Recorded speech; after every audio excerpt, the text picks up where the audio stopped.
ឥឡូវបន្តមកទៀតគឺបងមកបង្ហាញពីរបៀបជីកទ្រូងឬក៏គេហៅមួយទៀតថាជីកឃ្លៀណាចឹងអូនឯងចាប់តាមគូពីអាខ្សែ11ចាក់មកដល់កន្លែងសម្រងទ្រូងរបស់យើងនេះអូននេះចាក់មកចឹងណាឲ្យចំបាច់បិទហូហេណាបិទហូហេហើយបានអូនចាប់តាមប្រើបន្ទាត់នេះប្រើបន្ទាត់នេះអូនឯងដាក់អាខ្សែបន្ទាត់ត្រង់អាខ្លីនេះកាយហ្នឹងឲ្យស្របជាមួយនឹងខ្សែយើងគូមិញហ្នឹងអូនហើយអូនឯងរោលេខ2លេខកន្លះ2លេខកន្លះ2លេខកន្លះយើងហ្នឹងធ្វើមិនឲ្យប៉ះជាមួយនឹងរង្វង់ឃ្លៀបរបស់យើងណាប៉ះហើយឃើញទេយើងគូមួយមកឥឡូវឧទាហរណ៍ថាបងចង់ឲ្យអូនឯងជីបឃ្លៀប2លេខអញ្ចឹងមានន័យថាអូនឯងរុញឡើងលើជាងហ្នឹង2លេខហ្នឹងមែនទេហើយឧទាហរណ៍ថាមានម៉ូតខ្លះបងឲ្យអូនឯងជីប3លេខកន្លះអញ្ចឹងមានន័យថាអូនរុញចុះក្រោមដើម្បីរក3លេខកន្លះចាប៉ុន្តែសម្រាប់ម៉ូតហ្នឹងគឺ2លេខកន្លះហេណាហើយអង្គគូមកបែបហ្នឹងអញ្ចឹងអូនឯងកាត់មកកាត់អាខាងនេះមុនកាត់អូនយកខ្សែពណ៌ខៀវណាមកឈប់កន្លែងសម្រងទ្រូង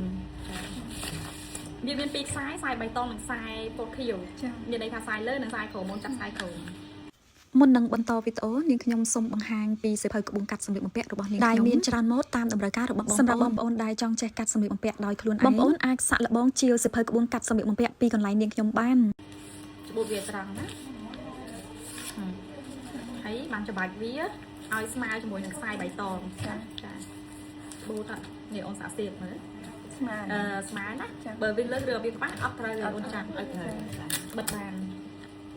តបពីបិទអញ្ចឹងហើយគឺអូនអាចកាត់ស្មាចោលម្លេចបានចាកាត់ស្មាចេញហ្មងកាត់ហ្នឹងគឺកាត់ដើម្បីកុំឲ្យអើបស្មាពាក់ទៅអឹបស្អាតហ្មងហើយមិនបាច់ភ័យថាកាត់ហើយផ្លេសម្រងនេះអត់ទេណាហើយបន្ទាប់ពីអញ្ចឹងគឺយើងមកចូលស្មាវិញអូនចូលស្មាអញ្ចឹងអូនបោះចូលមកម្លេចកន្លះចានេះម្លេចកន្លះបន្តមកទៀតអូនឯងចោះឃ្លៀកមក2លេខកន្លះមូលហេតុអីដែលចោះគឺដោយសារតែយើងជីកឃ្លៀកនេះវាទូចបកគេហើយអូនឯងឃើញទូចឃ្លៀកអញ្ចឹងយើងត្រូវចោះសងគេវិញបើជីកប៉ុណ្ណាអូនចោះប៉ុណ្ណឹងមកណា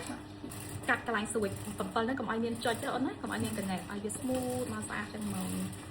ហើយពុំហ្នឹងកាត់ចេញមកស្អាតណាមើលពាក់ទៅស្អាតហ្មង